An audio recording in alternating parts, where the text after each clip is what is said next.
ഷാളു stream world. അപ്പോൾ എല്ലാവർക്കും എൻ്റെ വീട്ടിലേക്ക് സ്വാഗതം. നമ്മളിപ്പോൾ ഇസ്കിയിൽ 2 സ്ഥലങ്ങളാണ് കവർ ചെയ്യാൻ പോകുന്നത്. ഒന്ന് ജെർനാൻ കേവും മറ്റേതൊന്ന് ഇസ്കി ഫോർട്ടുമാണ്. ജെർനാൻ കേവ് ചിലവർ ഗർനാൻ കേവ് എന്ന് പറയും, ചിലവർ ജെർനാൻ കേവ് എന്ന് പറയും. രണ്ടും ഓക്കെയാണ്. ഇസ്കി ഫോർട്ട് എന്ന് പറഞ്ഞാൽ ഒരു ആർക്കിയോളജിക്കൽ മ്യൂസിയമാണ്.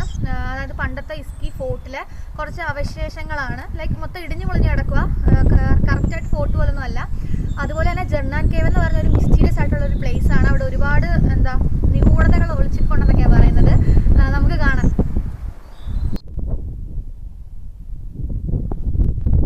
ഞങ്ങൾ ഇൻട്രോ വീഡിയോ എടുക്കാൻ നിർത്തിയെടുത്ത് കണ്ടൊരു കാഴ്ചയാണ്. ആക്ച്വലി പണ്ടത്തെ ഇസ്കിയിൽ ലൈക്ക് രാജഭരണമൊക്കെ ഉള്ളപ്പോൾ ആ ഒരു സമയത്തുള്ള കുറച്ച് വീടുകളാണ് ഇവിടെ കണ്ടത്. എല്ലാം ഇടിഞ്ഞു പൊളിഞ്ഞ് കിടക്കുകയാണ്. ഉള്ളോട്ടുണ്ട്, എന്തൊക്കെയോ കാണാൻ പറ്റുന്നു. ഇതിൻ്റെ അപ്പുറത്താണ് കേട്ടോ ഇസ്കി ഫോർട്ട് വരുന്നത്. അപ്പോൾ നമുക്ക് കാഴ്ചകൾ കാണാം.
പണ്ട് ഒമാനിൽ ഒരുപാട് ഗ്രാമപ്രദേശങ്ങളായിരുന്നു, വേർതിരിച്ചായിരുന്നു. അതിലൊരു ഭാഗമാണ് ഇസ്കി. ഇസ്കിയിലൊരു വാച്ച് ടവറാണ് ഈ കാണുന്നത്. രാജകൊട്ടാരത്തിൻ്റെ വിശേഷമാണ് ഇത്. സെക്യൂരിറ്റി വാച്ച് ടവർ എന്നൊക്കെ പറയാം നമുക്ക് വേണമെങ്കിൽ. അവിടെ കാണുന്നത് പനത്തോട്ടമാണ്. പനത്തോട്ടം ഒരുപാട് വീടുകളുണ്ട് ഇടയ്ക്കിടയ്ക്ക്. പിന്നെ ഇതിൻ്റെ കുറച്ച് സൈഡിലോട്ട് പോകുമ്പോഴാണ് ഇസ്കി കാസിൽ വരുന്നത്. അപ്പോൾ നമുക്ക് കാണാം.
ഇത് ആക്ച്വലി എന്താ ഈ ട്രഡീഷണൽ വാട്ടർ ഡെലിവറി സിസ്റ്റം ആണെന്നാണ് ഇവിടെ കരുതുന്നത്. അതുപോലെ തന്നെ 2000 വർഷം പഴക്കമുള്ള വെള്ളമാണ് ഇതിൽ ഒഴുകുന്നതെന്നൊക്കെയാണ് അവിടെ എഴുതി വെച്ചിരിക്കുന്നത്. ആ ബോർഡ് ഞാൻ വീഡിയോയിൽ ചേർക്കുന്നതായിരിക്കും. എന്താ ഒമാനിലെ ഒരുപാട് എഞ്ചിനീയർമാരുടെ കഷ്ടപ്പാടാണ് ഈ ഫലജ്. അതുപോലെ തന്നെ സുൽത്താൻ ഖാബൂസ് സീസൈഡ് അൽസൈഡ് ഈ ഫലജ് അംഗീകരിച്ചതാണ്. അതുപോലെ തന്നെ ഒമാനിലെ 5 ഫലജിലൊന്നാണ് ഫലജ് അൽ മൽക്കി.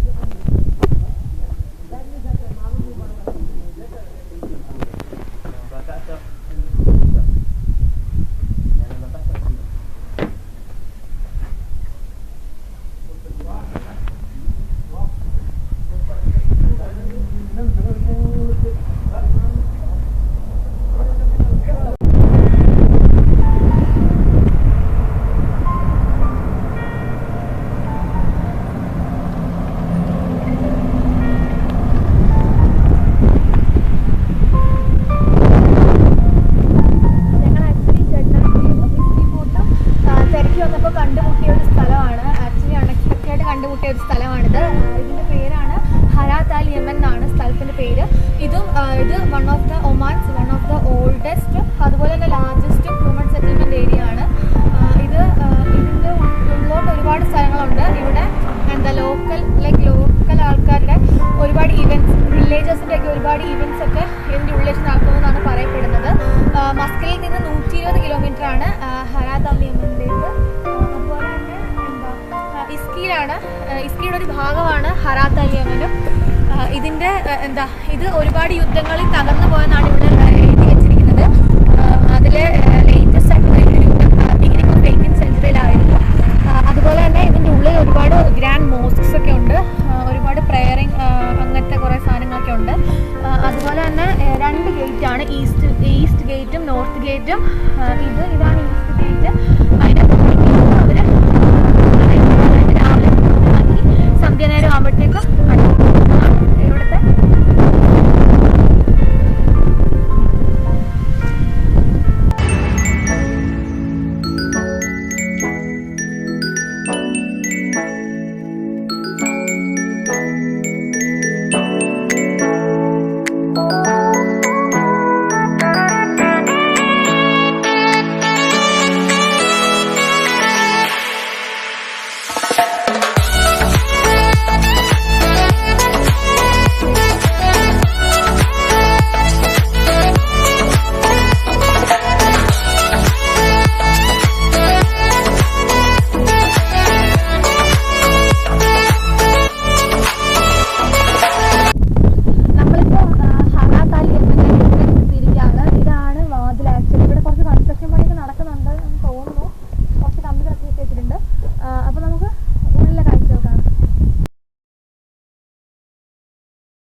നമ്മളിപ്പോൾ ഞാൻ നേരത്തെ പറഞ്ഞ സ്ഥലം ഹറാത്ത് അൽ യമൻ്റെ ഉൾഭാഗമാണിത്.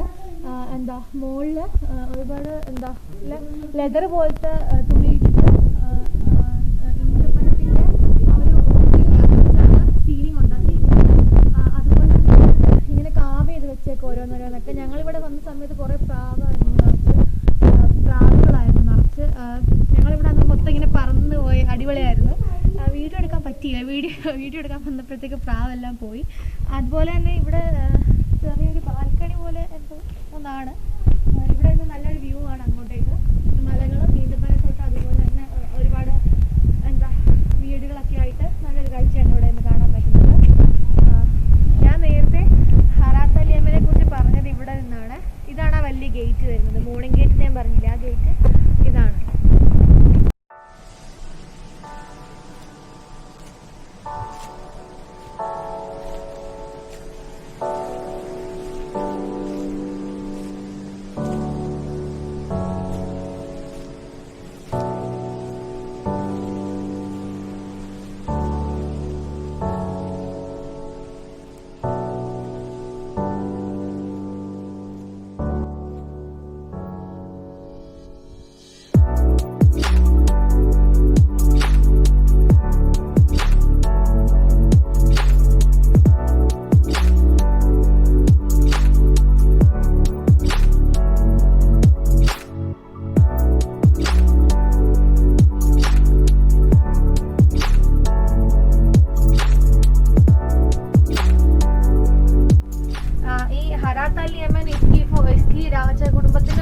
തന്നെയാണ്. മൊത്തത്തിൽ ഇങ്ങനെ വ്യാപിച്ച് കിടക്കുകയാണ് കേട്ടോ. ഒരുപാട് ലെഫ്റ്റും റൈറ്റും ഫുൾ ഇങ്ങനെയാണ്. ഇടയ്ക്കൂടെ കുഞ്ഞു ഇടവഴികളൊക്കെ ഉണ്ട്. ഓരോരോ റൂംസ് ആണെല്ലാം. അതുപോലെ തന്നെ വുഡൻ ഡോർസ് ആണ് എല്ലാത്തിനും. കാണാൻ പറ്റുന്നില്ലേ, വുഡൻ ഡോറാണ്. നല്ല രസമാണ് കാണാൻ. പണ്ടത്തെ രാജാക്കളുടെ ഒരു സ്ഥിരം വരവുപോക്ക് സ്ഥലം തന്നെ ആയിരുന്നു ഈ ഹറാത്ത് അൽ യമൻ. അവിടെ വരുന്ന സ്ഥലത്ത് ഒരു സ്റ്റേജ് പോലെ ഇങ്ങനെ കിട്ടിയിട്ടുണ്ട്. നിങ്ങൾക്ക് കാണിച്ചു തരാം ഞാൻ പോകുന്ന വഴി. അപ്പോൾ പോയി നോക്കാം.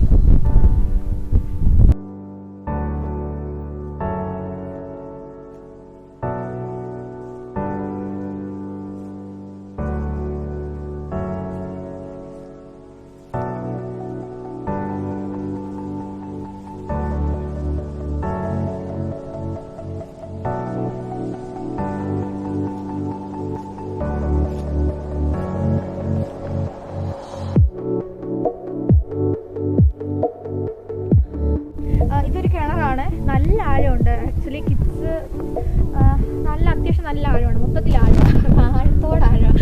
വെള്ളമൊന്നും ഇല്ലെന്ന് എനിക്ക് തോന്നുന്നു. ഞാൻ കല്ലൊക്കെ എടുത്തിട്ട് നോക്കിയായിരുന്നു. ഞാൻ നോക്കിയപ്പോൾ വെള്ളമൊന്നും സൗണ്ടൊന്നും കേട്ടില്ല വെള്ളത്തിൻ്റെ. ഇവിടെ നിന്ന് ഇങ്ങനെ കോരിയിട്ട് ഇതുവഴി ഇങ്ങനെ ഒഴിച്ചെടുത്ത് അവിടെ നിന്ന് വെള്ളം കളക്ട് ചെയ്യുന്നത്. അതിനുള്ളൊരു ഭാഗത്താണ് ഇവിടെ കിട്ടിയിരിക്കുന്നത്. അതായത് ഇവിടെയാണ് കുഴി. ആക്ച്വലി ഇവിടെയാണ് ഒഴിച്ചു കൊടുക്കുന്നത് വെള്ളം. ഇവിടെ നിന്ന് ഇങ്ങനെ ഒഴുകിപ്പോയി അതുവഴി അവിടെ നിന്നാണ് കളക്ട് ചെയ്യുന്നത്. ഇവിടെ ഒരു തൊട്ടി വലിക്കുന്ന സംഭവമൊക്കെ കെട്ടിയിട്ടുണ്ട് ചെറുതായിട്ട്. ഇവിടെ നിന്നായിരിക്കണ്ടില്ലേ, നല്ല ആഴമാണ്. ഇത് കിണർ കുഴിച്ച ആൾക്കാരെ സമ്മതിച്ച് കൊടുക്കണം. ഇതുപോലെ തന്നെ വേറൊരു കിണർ ഞങ്ങൾ ആ സൈഡിൽ കണ്ടു. അതിൻ്റെ ഫോട്ടോ ഞാൻ കഴിഞ്ഞ ക്ലിപ്പിലിട്ടിട്ടുണ്ട്.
കൊട്ടാരത്തിന്റെ ടോപ്പ് നിലയിലാണ്.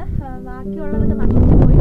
ഇത് ഈ താഴെ കുറേ പനമരത്തിന്റെ തടി കിടപ്പുണ്ട്. അത് ഇവിടെ ഇങ്ങനെ